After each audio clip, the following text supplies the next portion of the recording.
in this city.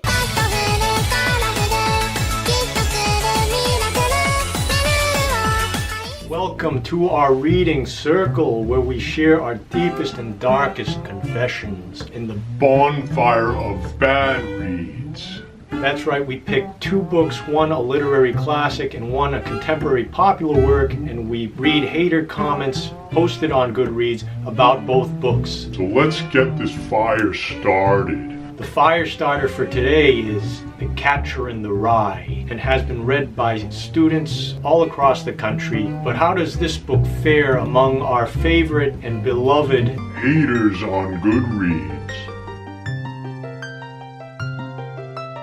Cheyenne writes, If I could give this book a 0, I would. I absolutely hated it. Generally, I don't hate books either. Usually it's a very strong dislike, and generally I give them a second chance. But no, I will never be reading this book again. So bye-bye, Holden. Your book's been gathering dust on my shelf for the past 2 years.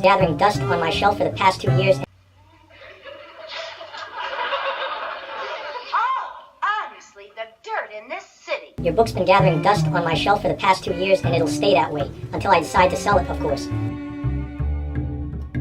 Dan writes, Reading this book was one of the biggest wastes of my time in the past 20 years. Holden Caulfield's problem is that he is the biggest phony he knows. Count the number of times he lies or behaves like someone he's not, and then try to convince me otherwise. This is not a book about teenage alienation. It's about a smartass who can't deal with who he really is and spends almost 300 pages ranting about it, most likely to a doctor in a psych ward. Let me fix your problems now, and I'll send you my bill later.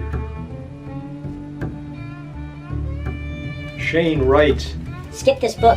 Just tell people you read it. Here's all you need to know. Holden says goddamn a lot, gets kicked out of school, and wears a coonskin hat. Period.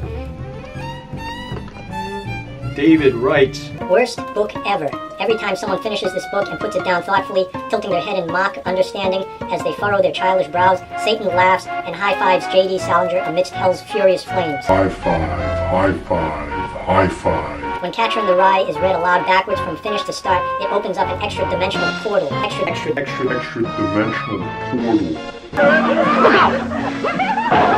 Your evil twin loves Catcher in the Rye and twirled his or hers nefarious pencil-thin mustache while reading it. They laugh their evil doppelganger laugh while thinking of evil ways to ruin your life thanks to J.D.Salinger.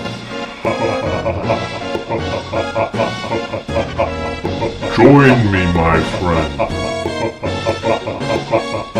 So before this fire gets out of hand, let's move on to our next victim, Kite Runner, a contemporary popular book that garnered over 1 million ratings on GoodReads. But how does it fare among the haters of our GoodReads community? Matt writes, This book was a shame. The first third of it was beautiful. I felt like I was reading an instant classic. I could imagine myself saying to my kids, I remember when that book was published. The second act of the book was so-so, but I anticipated a strong third act to tie everything up in a big, beautiful bow.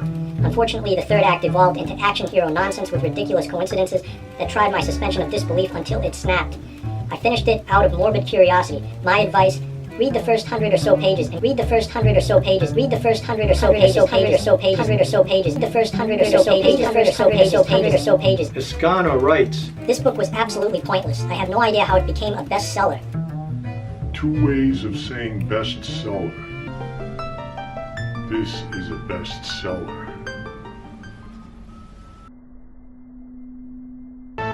This is a bestseller? Iskana continues, Overall, this book left me with a sick, depressed feeling inside and a general mistrust in mankind's ability to do good. And although I know the ending was probably intended to be cathartic, I just found it depressing, like waking up in the aftermath of an apocalypse and realizing you have to now survive what comes after the end of the world. Okay, well, thank you for tuning in to the show. The apocalypse has devoured my halo for today. If you enjoyed the content, please hit that like button. I really appreciate the support. A big thank you to the reviewers featured in today's show. Tune in to our next episode where we throw 2 more books into the bonfire of bad reads.